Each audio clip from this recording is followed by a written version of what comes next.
Olá, amigos! Vamos ao resumão do Grande Prêmio de Melbourne, que para quem imaginava que seria mais do mesmo, e dormiu na madrugada do domingo, perdeu uma corrida de Fórmula 1.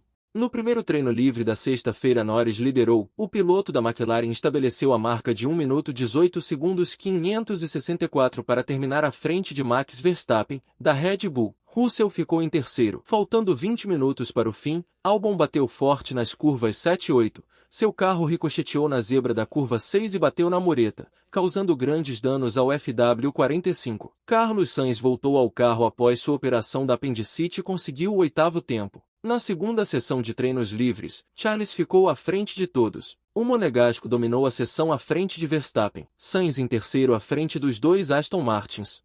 A Ferrari se mostrava até então um carro com condições de competir com a Red Bull em condições de qualificação, enquanto para a corrida ainda era esperado o domínio da Red Bull. Carlos Sainz confirmou essa perspectiva com o bom desempenho do SF24. O espanhol passou o dia em busca de ritmo, e o terceiro lugar era um bom sinal. Quarto e quinto tempos para os dois Aston Martins de Lance e Fernando Alonso, enquanto a Mercedes teve Russell em sexto e Lewis Hamilton apenas em 18º em um dia complicado. Oitavo tempo para o segundo Red Bull de Sérgio Pérez, atrás de Oscar Piastri e à frente de Lando Norris. Alex Albon, que bateu nas barreiras no treino livre 1, não correu na segunda sessão. Os mecânicos da Williams não conseguiram concluir os reparos a tempo. O último treino livre teve Charles como o mais rápido, ultrapassando Verstappen por apenas 0,020 segundo. O fato de Sainz ser terceiro, apenas meio décimo atrás de Verstappen, reforçou que a Ferrari era sim um carro para disputa pela qualificação.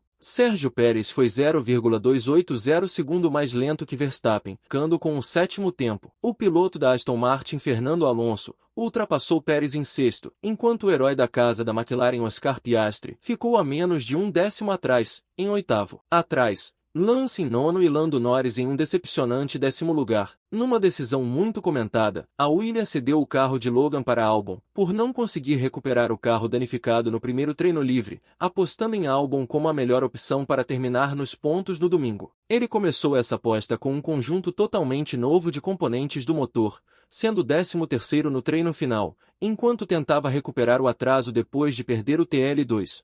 Na qualificação a pole foi para Verstappen. As Ferrari até foram melhores no Q1 e Q2, mas quando veio o Q3, voltamos ao domínio do atual tricampeão. As duas voltas feitas pelo holandês foram monstruosas. Ele teria conseguido a pole com seu primeiro tempo, mas, não satisfeito, Max também melhorou na segunda tentativa e fechou o treino classificatório em primeiro, o único abaixo de 1 minuto e 16. Carlos Sainz conseguiu um ótimo segundo tempo. Charles ficou com o quinto tempo, mas depois subiu para quarto graças à penalidade aplicada a Sérgio Pérez, que havia terminado em terceiro. O piloto da Red Bull foi punido por ter obstruído Hulk no Q1, ele teve que largar em sexto, cedendo posição a Lando Norris ao piloto da Ferrari e a Oscar Piastri. A decepção do dia foi Lewis Hamilton, que foi eliminado no Q3 com o 11º tempo. Seu companheiro de equipe Russell terminou em sétimo, e em uma rara situação Lance conseguiu ficar à frente de Fernando Alonso. Já o GP da Austrália foi muito melhor que o esperado. Carlos Sainz venceu a terceira corrida do Mundial à frente de Charles e das duas McLaren de Norris e Piastri. Verstappen abandonou a corrida com problema nos freios. Pérez conseguiu apenas o quinto lugar. A terceira corrida do Mundial foi uma surpresa maravilhosa para os torcedores da Ferrari. Logo no início da corrida após Max Verstappen errar, Carlos Sainz fez uma ultrapassagem no holandês. Pouco depois o Red Bull começou a fumaçar na roda traseira direita. As investigações iniciais da Brembo indicaram mau funcionamento dos componentes do freio traseiro direito que permaneceu acionado. Sainz dominou a corrida. A estratégia de duas paradas nunca colocou em risco sua posição. Charles completou a dobradinha da Ferrari, à frente de Lando Norris e Oscar Piastri. O quinto lugar de Pérez confirma que a Red Bull domina praticamente por causa do seu primeiro piloto. Um pouco de apreensão na última volta devido ao acidente de Russell, que encerrou um dia terrível para a Mercedes, que perdeu Lewis Hamilton na corrida devido a um problema no motor. Dia bom para a Aston Martin, que terminou com Alonso e Lance em sexto e sétimo. Fernando Alonso foi penalizado por condução perigosa por um brake test à frente de Russell. O espanhol caiu assim do sexto para o oitavo lugar, cedendo posições para Lance e Yuki Tsunoda. A dupla da Haas, Hulk e Magnussen, completaram a tabela dos 10 primeiros marcando pontos muito importantes para o Mundial dos Construtores. Alex Albon, que corria com a Williams de Logan, não conseguiu os pontos desejados após sacrificar o companheiro de equipe. Troféu Leclerc.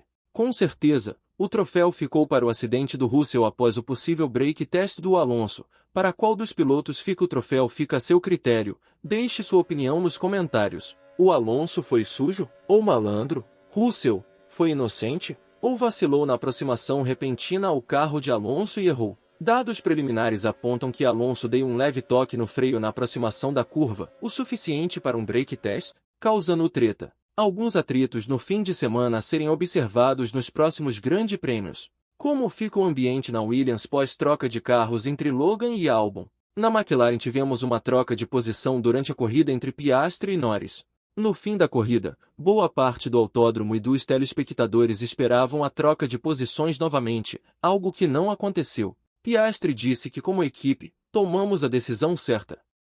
Esperar para ver como irá ficar a situação na McLaren. Analisando os números. O problema nos freios de Max Verstappen foi bom para a equipe Red Bull em relação à briga nos bastidores da equipe, briga que foi relegada a segundo plano durante o GP de Melbourne. Porém, fica visível que o carro está sendo dominante só nas mãos de Verstappen. A Red Bull se mantém líder dos dois mundiais, mas fica com o sinal de alerta aceso em relação a essa situação de Pérez. Situação parecida na Visa RB, Ricciardo está na corda bamba. As equipes do fundão estão claramente dependendo de problemas das 5 melhores até o momento para marcar pontos, ou seja, os pontos marcados pela Haas e Visa RB serão importantes com o decorrer do campeonato. Carlos Sainz reagiu bem às batalhas que vem enfrentando. Depois do golpe da não renovação de contrato no início da temporada, teve a operação de apendicite que o obrigou a ficar fora do GP da Arábia. Na ocasião, seu substituto Oliver Bearman foi bem, pressionando mais ainda o espanhol. Mas o Carlos se mostrou muito tranquilo e tocou para uma vitória inesperada graças à quebra de Verstappen. Já Hamilton parece desanimado, e não vê a hora de acabar o Mundial para partir à Itália e tocar sua nova vida. Enquanto isso, a Mercedes volta a se perder, e sai sem marcar pontos em um GP desde o Azerbaijão 2021. Próximo GP será na Terra do Sol Nascente, o Japão, casa da Honda e de Tsunoda. Expectativa de autódromo lotado. Nos encontramos no próximo resumão. Deixe seu like, se inscreva no canal e nos acompanhe nas outras plataformas digitais. Até o Japão!